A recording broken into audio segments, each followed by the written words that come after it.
নমস্কাৰ মই গকুল গগৈ বৰপেটাস্থিত মাধৱ চৌধুৰী মহাবিদ্যালয়ৰ অসমীয়া বিষয়ৰ সহকাৰী অধ্যাপক মৰমৰ ছাত্ৰ-ছাত্ৰীসকল আজি আমি ভাষাৰ অধ্যয়ন বিশেষকৈ ধ্বনি বৈজ্ঞানিক আলোচনাৰ ক্ষেত্ৰত প্ৰয়োজনীয় কেইটামান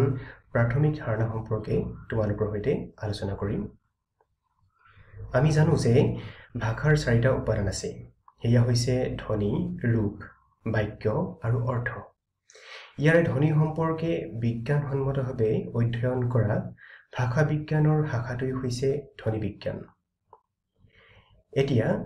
ধ্বনি বিজ্ঞানৰ অন্তৰ্গত তিনিটা প্ৰাথমিক ধাৰণা ক্ৰমে ধ্বনি বৰ্ণ আৰু উপধ্বনি সম্পৰ্কে এই আলোচনাত তোমালোকক ক'বলৈ ওলাইছো তোমালোকে মন দি শুনিবা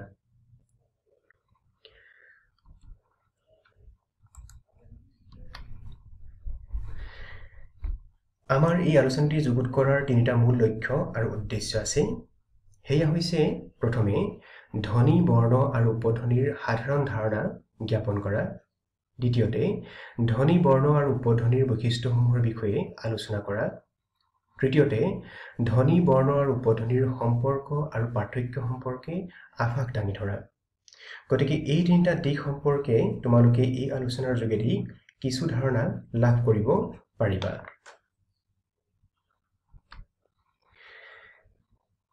প্ৰথমে ধ্বনি কি বা ধ্বনি কাক বোলে সেই সম্পৰ্কে চোৱা যাওক আমি ধ্বনি বুলি ক'লে তাৰ অৰ্থ বিভিন্ন ধৰণে বুজো অৰ্থাৎ ইয়াৰ অৰ্থ ব্যাপক ধ্বনিৰ অৰ্থ যথেষ্ট ব্যাপক যদিও ভাষা বিজ্ঞানত ধ্বনিয়ে কেৱল বাগিন্দ্ৰিয়ৰ দ্বাৰা সৃষ্ট নাদ বা অনুৰণনকে বুজায় হাওঁফাওঁৰ পৰা বাহিৰলৈ ওলাই যোৱা আৰু বাহিৰৰ পৰা হাওঁফাওঁলৈ সোমাই অহা বায়ু প্ৰবাহক বাগিন্দ্ৰিয়ৰ বিভিন্ন অংগ যেনে ওঠ জিভা আদিৰ সহায়ত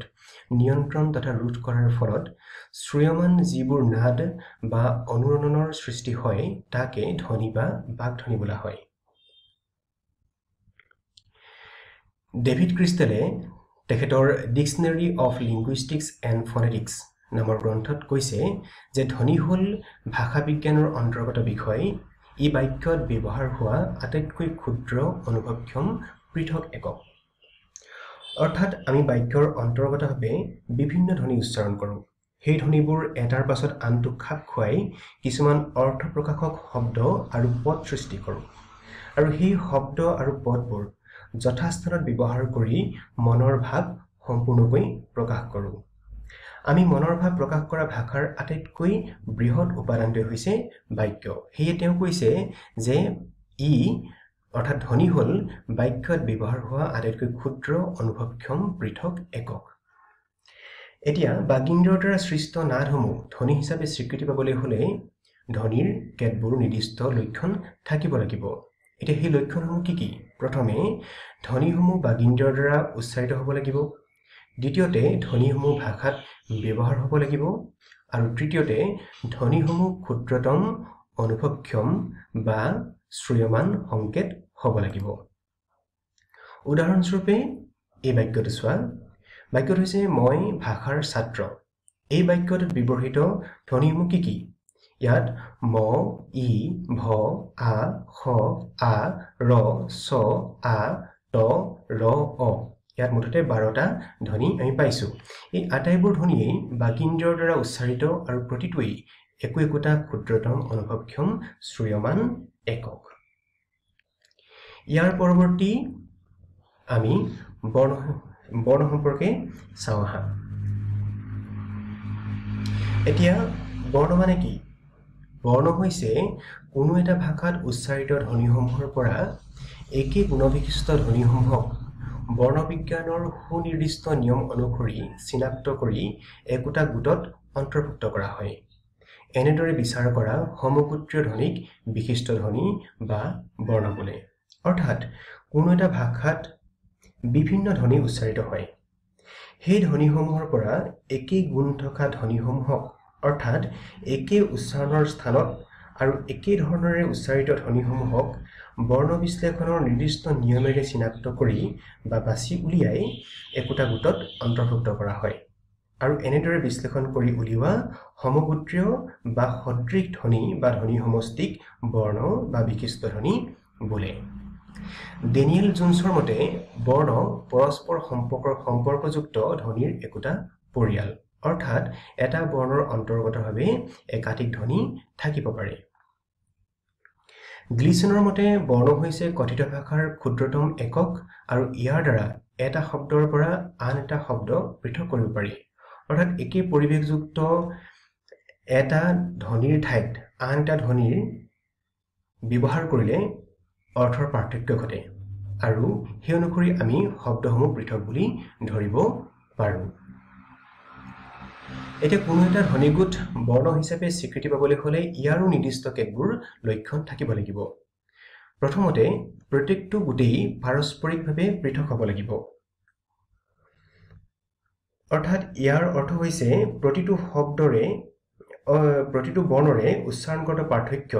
অৰ্থাৎ উচ্চাৰণৰ স্থান আৰু ধৰণ বেলেগ বেলেগ হ'ব লাগিব দ্বিতীয়তে ধ্বনিগুণৰ পাৰ্থক্যৰ উপৰি ব্যৱহাৰিক পাৰ্থক্য থাকিব লাগিব অৰ্থাৎ একে পৰিৱেশত এটাৰ ঠাইত আন এটা ধ্বনি ব্যৱহাৰ কৰিলে অৰ্থৰ পাৰ্থক্য ঘটিব লাগিব উদাহৰণস্বৰূপে কাম খাম আৰু গাম এই তিনিটা শব্দ লৈছোৱা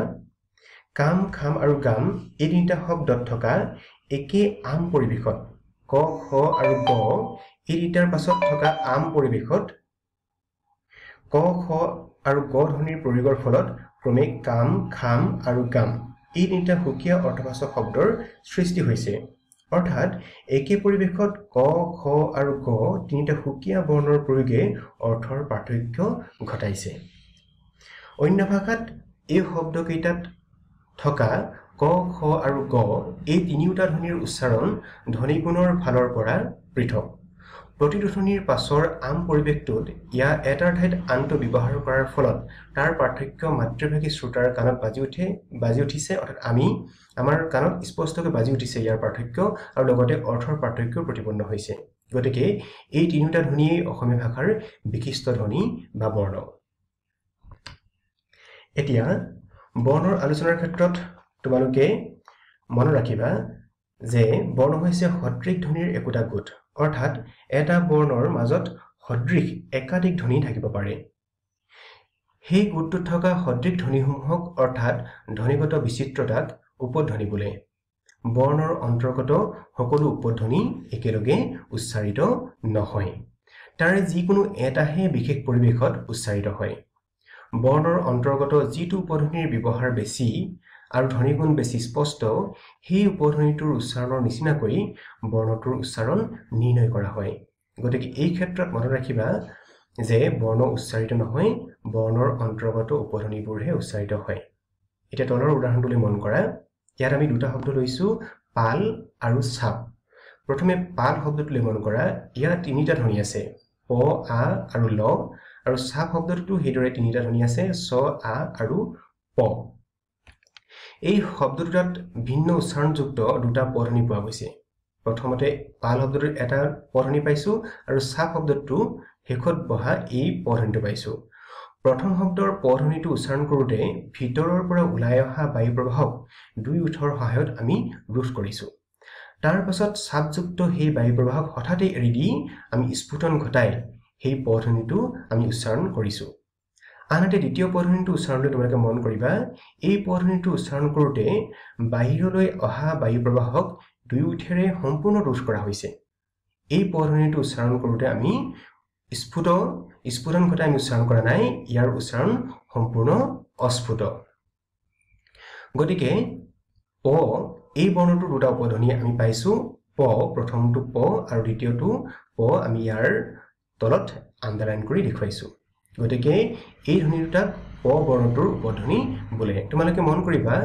বৰ্ণৰ যেতিয়া আমি নিৰ্দেশ কৰোঁ বা লিখোঁ তেতিয়া আমি দুডাল স্লাইচ অৰ্থাৎ দুডাল অব্লিগৰ মাজত আমি বৰ্ণটো লিখোঁ সেই উপধ্বনিটো নিৰ্দেশ কৰোঁতে দুটা বৰবন্ধনীৰ মাজত সেই নিৰ্দিষ্ট উপধ্বনিটো আমি লিখিব লাগে গতিকে উল্লিখিত লক্ষণযুক্ত হোৱাৰ বাবে বৰ্ণক ভাষাৰ বিমূৰ্ত উপাদান বুলি কোৱা হয়